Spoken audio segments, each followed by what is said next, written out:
مطلب سیاف میزراب، سردبیر هفته‌نامه SSSR: مهاجرت از مجبوری تا اختیاری. در غریبی جان به سختی می‌دهد مسکین کمال، وا غریبی وا غریبی وا غریبا وا غریب. یک نکته را باید تاکید کرد که در 99 از 10% تاجیکان به خارجه به مهاجرت اختیاری می روند، نه مجبوری. اولی از دومی خیلی فرق بزرگ دارد و ما سر آن بحث میکنیم. هجرت، مهاجرت، مسافری که در لغت بابایی ما با نام غریبی معروف و مشهور است، حتی پیغمبران خدا را میسر گردیده و در اکثر موارد پیغمبران مهاجرت مجبوری و در اکثر حالت به راه فرار گریز کردند. مثال برجسته‌اش فرار موسی کلیم الله از فرعون و هجرت گریز محمد درود بر او از قوم قریش است.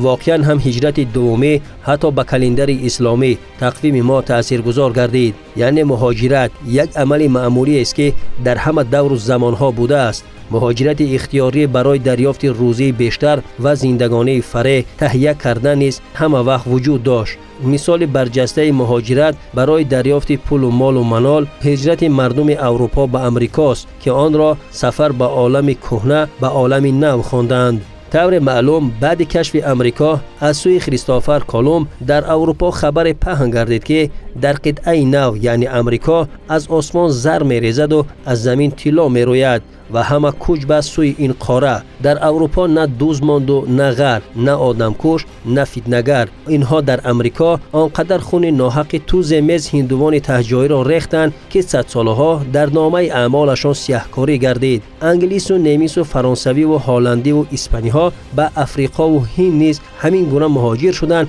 برای دریافت ثروت و غلامسازی مردم تهجایی. همین گونه مهاجرت در تمام عصر و دوره‌ها بود و هست، حالا هم دوام دارد. اینک برای نفت و گاز با اصول نیوکالیزم ابرقدرت‌ها به قاره عرب می‌شورند. دور نیست که مأخذهای گاز و نفت از دست شیخان کمخرد عرب به دست اروپاییان گذرد. زنده باشیم می‌بینیم. ولی حالا مهاجران تاجیک را گیریم. اکثرا این مردم برای زندگانی فرح می‌روند که حلالشان باد.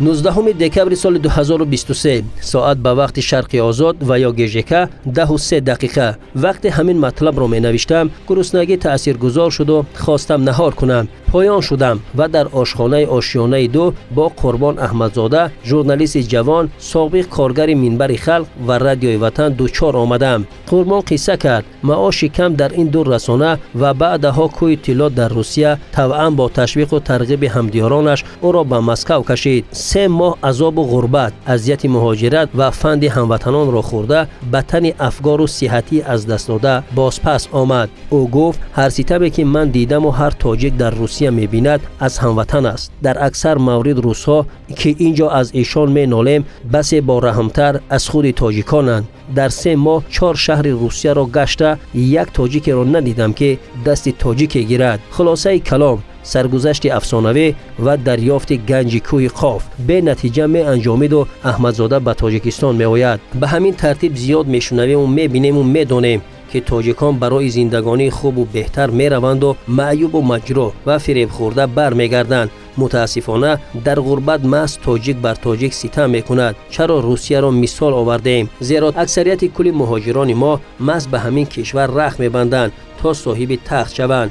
تعدادشان نیز معلوم است. مقامات روسیه آنها را 2 میلیون میگویند، مسئولین ما حدود 800-900 هزار تا 1 میلیون. ولی این مهم نیست. مهم آن است که اگر آنها 2 میلیون هم باشند مهاجران اختیاری اند. 19 دکبر سال 2023 ساعت به وقت SSSR 10:33 تا همین ثانیه‌ای که این سطور را می‌نگارم تعداد مهاجران اجباری که از خوف جنگ و خطر کشته شدن وطنشان را ترک کرده فراری شدند به 114 میلیون نفر رسید. شکر به حد مر خدای پاک را که در این میان یک تاجیک هم نیست. اکثریت کل این بیچارگان محض بر اثر بمباران دموکرات اروپا و امریکا به خانه و در شدند. جنگ‌های داخلی نیز که در قاره عرب و قطعه افریقا راه اندازی گردیده و باعث میگراسیون مجبوری میشوند نیز مال تخیل غربند. به تحقیق امروز در عالم اسلام و قطعه افریقا یک جنگ گرجدنی نیست که که به دخالت اتحاد اروپا و آمریکا سر نزند و این را نه تنها من میگویم که خودشان هم میدانند. این تنها 3-4 فنت عرب زده را عبدالقادر عبدالقهار و سعدی مهدی و عبدالله رهنما و سیاف مزراب میبینند و طعنه میزنند. دهها صدها هزار کرندخورهای اروپایی و آمریکایی که به آهستگی زیر فوندامنت دولتداری آب میریزند ما تا هنوز ندیده ایم و این باعث تأسف است. اینها نه کمتر خطر از اونهاش دارند. خطر بزرگی که سر دولت ما و کلیه دولت‌های عالم رقم 3 آویزان است این گرین کارت آمریکایی و پرینسلین روسیه می باشد. چرا؟ زیرا طبق ان همین گونه برنامه‌های ابرقدرتان گل‌های سر سبد جامعه ما را می ربایند. طبق این و دیگر برنامه‌ها در 1 ساعت تا 20 تاجیکستانی در سال 2023 شهروندی فدراسیون روسیه را قبول کردند. در سال 2023 بیش از 87,000 نفر، در سال 2020 حدود 63,000، در سال 2021 نزدیکی 103,000 و در سال 2022 بیشتر از 173,000 نفر شهروند روسیه شدند. خاطررسان می‌شویم که اکثریت کلشان متخصصند. از سال 2001 تا امروز که برنامه گرین کارت راه اندازی شد 17,946 شهروند تاجیکستان شهروند امریکا شدند و همه اینها متخصص و کسبی اند. چرا این لایه ها خطرزایند؟ زیرا زیاییان، دانشمندان، متخصصان که رفتن دیگر میمونند. برای مثال دور نمی رویم. افغانستان را بینید. طول بودن خود در اینجا دولت های عضو ناتو تمام دانشمندان و کاسبان و زیاییان را کلا به کشورهای خویش انتقال دادند و این است که در افغانستان یک قدرت نماند تا ضد فاشیسم عصر میانگی پشتونهای کوچمنچی صدا بلند کنند. این تجاوز SSSR این کشور هزار احمدشاه مسعود و ربانی و فهیم و دوستم داشت و میلیون دانشمند و وطن پرست. امروز همه فرار کرد. از اروپا میتواند 10 ساله ها میتینگ و تظاهرات در نزد سفارتخانه ها کنند ولی کسی به دادشان نمیرسد زیرا گوش سخنشنو در داخل وطن نمانده است. مثل که ایرانیان میلیون فرار کرده و در امریکا و کانادا و اروپا سکونت اختیار کرده و 45 سال است تظاهرات میکنند و داد وطن خواهی میزنند ولی وطن همان است که بود